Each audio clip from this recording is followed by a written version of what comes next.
I think business has a bad name. I think we've misbranded business. The brand of business is broken. I think a lot of people have very honorable, very kind business skills, and the world thinks business is rough and sharp elbows and nice. Even it just made me jump up a little bit. This concept that the world has been pushing on us, that nice guys finish last, is a travesty. No. It's a travesty that people believe that. It makes people behave in ways that they don't have in their soul, and it's broken. And I think we have to have a new conversation. I think hard skills are commoditized, machine learning, AI, many other things. That's where the commodity is. It's the people that know how to lead. Too many people lead out of fear. It's not healthy. It doesn't work in the end. And I just think we need to have a more thoughtful conversation. I think if you look under the hood and pay attention, the most meaningful long-term things have been built far more on good behavior than bad behavior. You can get short-term results through fear and negativity, but it is not a sustainable action. And I think it's time we talk about it. I just need to understand how anybody believes that verbally undressing another human being in a business meeting ever has any reasoning. And I just want everybody to hear this. I'm not talking about let's do foofy entitlement. Everyone's now thinking about what about these fucking Gen Zers? They don't want to do shit. No, I'm not talking about that. I'm not talking about we have to do stuff, of course. I'm talking about people using negativity and fear. So many people are struggling when I'm pushing this out because they're worried about entitlement. And I understand that. It is a fine balance.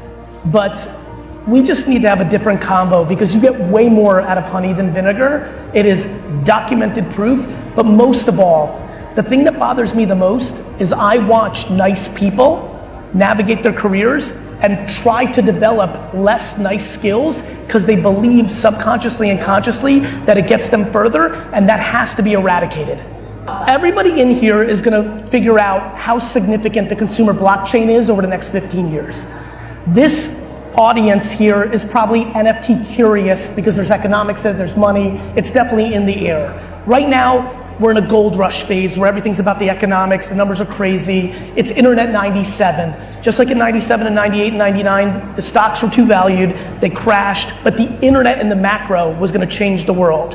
98% of the NFT projects in the space right now are going to zero. They're going to be misoperated, people don't know what to do with the IP, it's using the short-term greed economics, but they're not going to navigate IP development and value, and they'll go to zero.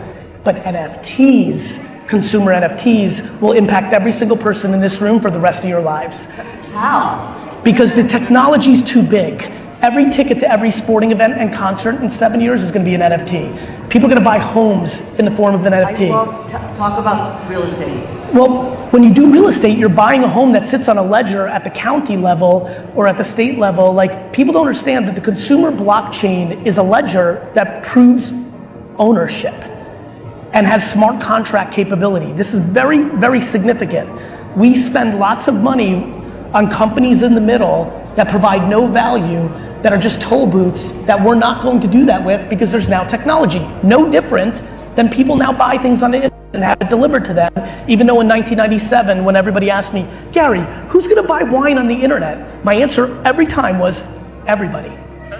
And there's some OGs in here. In 1997, that didn't click. In 2006, when I told everybody that everybody was gonna have a social media account, a Twitter, they're like, this is the stupidest thing I've ever heard of.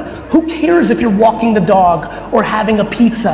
And my answer was, everybody. And it didn't register to people, but that's what humans are. We're a bunch of yentas. We wanna know people's business. But more importantly, it's the flip side. Besides our curiosity and wanting to know, people need to communicate. The reason social media worked is you want to show everybody your new car. You want to show everybody your family's having a great time at Disney. It's what people do. They used to do it by taking 100 photos, coming back and having their 4 friends come over and look at the photos. This just created technology scale.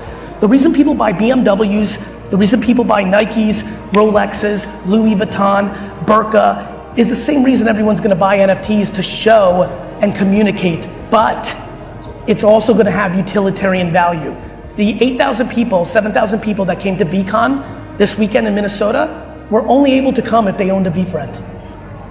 So this is going to change the world. It's going to eat up this conference. In 10 years, the concept of NFTs, whether they're called NFTs or we came up with some new world, is going to be the dominant infrastructure of this conference. Let me make a more profound statement. There's actually no logical sense for anybody to establish an IP ever again in book form, cartoon form, toy form, YouTube form. All of it makes more sense to start as an NFT to establish the IP rights on the blockchain, and then you can develop it. There is no path to IP building that doesn't start with step one, minted on the blockchain, because you get a royalty component for every transaction in perpetuity. Look, do you know why the world is a religious place? Because churches and religious institutions were the fastest mover on the printing press, and the printing press changed the world.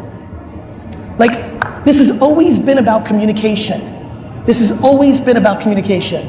Everybody here over the age of 45 grossly underestimated the internet 25 years ago.